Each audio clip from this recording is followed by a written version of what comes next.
GSTಯ ಒಂದು ಹೊಸ ಒಂದು ಎಲ್ಲರಿಗೂ ಕೂಡ ಕೊಡುಗೆ ಕೊಟ್ಟಿದ್ದಾರೆ GST2.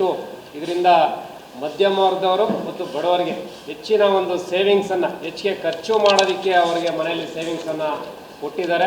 ಈ ದೃಷ್ಟಿಯಿಂದ ಏನು 12% ಇದ್ದಂಥ 90% ಪ್ರಾಡಕ್ಟು 5%ಗೆ ಬಂದಿರೋಂಥದ್ದು, 28ರಲ್ಲಿ ಇದ್ದಿದ್ದೆಲ್ಲ 18%ಗೆ ಬಂದಿರೋಂಥದ್ದು. ಮೇಜರಾಗಿ ನಾಳೆ ಸುರೇಶ್ ಗೌಡರು ಹೇಳಿದ್ದಾರೆ, ದಿನನಿತ್ಯ ನಾವು ಪೇಪರ್ನಲ್ಲಿ ಒಂದೊಂದು ಪೇಜ್ ಆ್ಯಡ್ಗಳೇ ನೋಡ್ತೇವೆ. ಒಂದೊಂದು ಪೇಜಲ್ಲಿ ಎಲ್ಲ ಕಂಪ್ನಿಯವರು ಕೂಡ ಆ ಏನು GSTನ ಚೇಂಜ್ ಮಾಡಿದ್ದಾರೆ ಆ ಸೇವಿಂಗ್ಸನ್ನು ಕಸ್ಟಮರ್ಸ್ಗೆ ಪಾಸ್ ಆನ್ ಮಾಡೋದಕ್ಕೆ ಪ್ರತಿನಿತ್ಯನೂ ಕೂಡ ನೋಡ್ತಿದ್ದೀವಿ. KMF ಪ್ರಾಡಕ್ಟಿಂದ ಹಿಡಿದು 15 ರೂಪಾಯಿ, 20 ರೂಪಾಯಿ, ಕೆಲವು 40 ರೂಪಾಯಿ ಒಂದೊಂದು ಪ್ರಾಡಕ್ಟಿಗೆ ಸೇವ್ ಆಗ್ತಿರೋಂಥದ್ದು. ಆದ್ದರಿಂದ ಈ ಒಂದು ದೃಷ್ಟಿಕೋನದಿಂದ ನಾವು ಪ್ರಧಾನಮಂತ್ರಿ ನರೇಂದ್ರ ಮೋದಿ ಅವರಿಗೆ ಧನ್ಯವಾದ ಹೇಳಬೇಕಾಗ್ತದೆ. ಈ ಪರಿಷ್ಕರಣೆ ಭಾರತದ ಬೆಳವಣಿಗೆಯ ವೇಗವನ್ನು ಹೆಚ್ಚಿಸ್ತದೆ.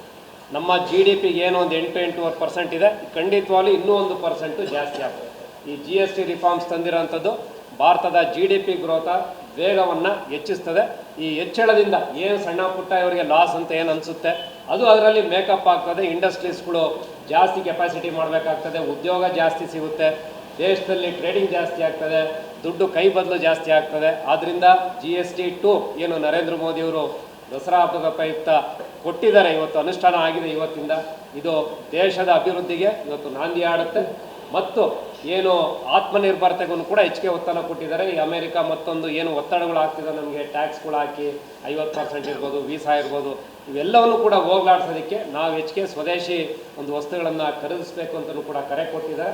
ಆದ್ದರಿಂದ ಈಗೇನು ಬೇರೆ ಬೇರೆ ದೇಶಗಳಲ್ಲಿ ಈಗ ತೊಂದರೆ ಕೊಡ್ತಿದ್ದಾರೆ ನಮ್ಮವ್ರು ಎಲ್ಲ ಬಂದೆ ನಮ್ಮ ದೇಶದಲ್ಲೇ ಇನ್ವೆಸ್ಟ್ ಮಾಡಿ ನರೇಂದ್ರ ಮೋದಿಯವರ ಪಾಲಿಸಿನಲ್ಲಿ ಏನು ಒಂದು ಫ್ರೀಡಮ್ ಇದೆ ಮತ್ತು ಒಂದು ಒಳ್ಳೆ ವಾತಾವರಣ ಇದೆ.